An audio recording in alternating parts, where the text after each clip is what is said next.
One commit in particular is an enormous one. When you're talking the second-ranked running back in the nation, and Gavin Sawchuk out of Colorado.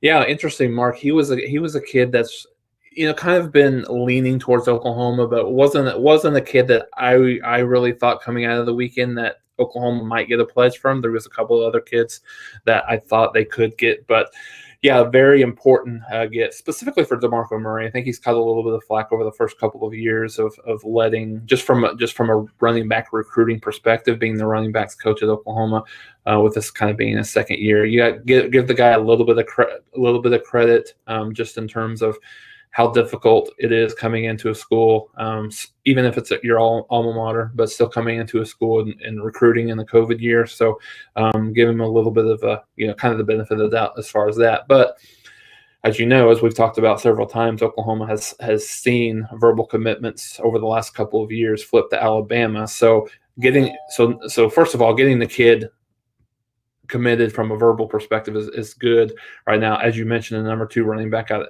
of Colorado, number 2 running back overall, ranked in the country, goes along with Rayleigh Brown, who's a guy that's a running back as well, but I think he's probably moving more towards a wide receiver. He's a little bit of a hybrid kid. So, having both of those kids, committed now for the 2022 class, looks good, certainly from a running back perspective, knowing that they've got a couple of draft eligible guys. If they have good years this year, they could be off to the NFL, or at least very well test the water. So first step is obviously getting that verbal commitment, but the work that he'll continue to do this year, the coaching staff, along with Lincoln Riley and DeMarco Murray, and being able to keep that commitment throughout the rest of the year and into signing day is going to be critical, because it is certainly a position of need at the prep level for Oklahoma.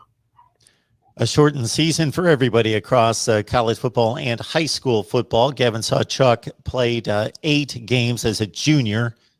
He racked up over 1,200 yards rushing, 9.5 yards per carry, 17 touchdowns in an 8-game season. So his career numbers going all the way back, playing varsity football in 14 games as a freshman. As you might expect, somebody of that kind of talent at 9 yards per carry as a freshman on the varsity level and 9 touchdowns. So for a career going into a senior season here in Littleton, Colorado, 3,700 yards rushing, 9.1 yards per carry, 49 rushing touchdowns, 55 total touchdowns, as he caught a number of passes, let's say 27 passes, 6 touchdowns for his Littleton, Colorado high school. Gavin Sawchuk, second-rated running back in the country, according to 247 Sports, should be an Oklahoma Sooner. But again, going to have to hang on to that commitment with all sorts of people coming after him still.